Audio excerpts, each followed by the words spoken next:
guys! Welcome to my YouTube channel. So for today, ang content natin ngayon ay kung paano i-download yung mga music natin para mapunta sa phone natin galing sa YouTube. So, samahan nyo ako.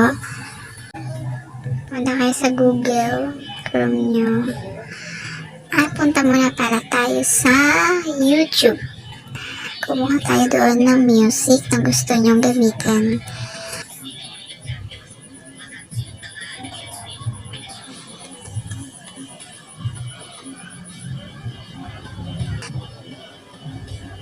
Maghanap tayo yung ano lang, yung konti lang.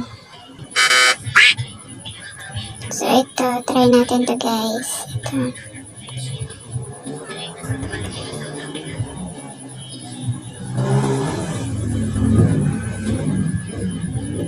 I-click natin itong share.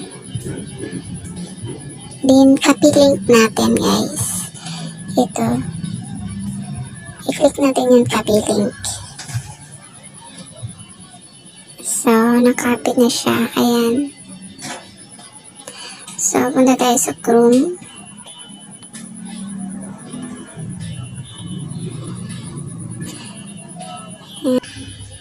MP. Ayan, lumabas na siya. MP3. Choose. Ayan, click niyan. Ito sa taas. Wait lang tayo. So, dito nyo ilagay yung nakapy link nyo na music. Nahanapin nyo sa clipboard nyo. Nakapy nyo na. Ayan, ito yung sa akin. So, ayan, nakapy link ko na siya. Then, search nyo guys. Search. Ayan, wait lang tayo. Then, click nyo tong download. Ayan, nag-download na siya guys. So, i-open natin. Click itong open. Ayan. Ayan na siya guys. Ganun lang siya kadali mag-download ng mga sounds effect na galing sa YouTube. Papunta sa phone nyo. Sa memory phone nyo. So, punta tayo sa apps na ano natin. Files natin para masiguro natin na na-save na siya sa ating phone.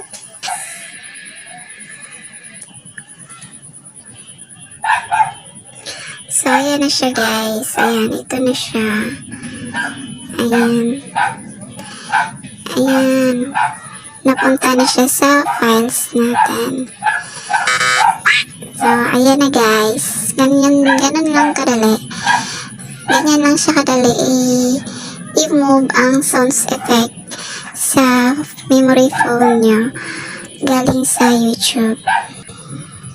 So, sana ay nagustuhan nyo guys at may natutunan kayo sa kaunti kong tutorial. Ganun lang kadali kumuha ng mga sounds effect na galing sa YouTube na gusto nyong gamitin para sa mga vlog nyo. So, hanggang dito na lang guys. Huwag kalimutan mag-like and share and comment sa aking YouTube channel at mag-subscribe at i-click ang notification bell para updated kayo sa iba ko pang mga tutorial at mga video. So, hanggang dito na lang. Maraming salamat.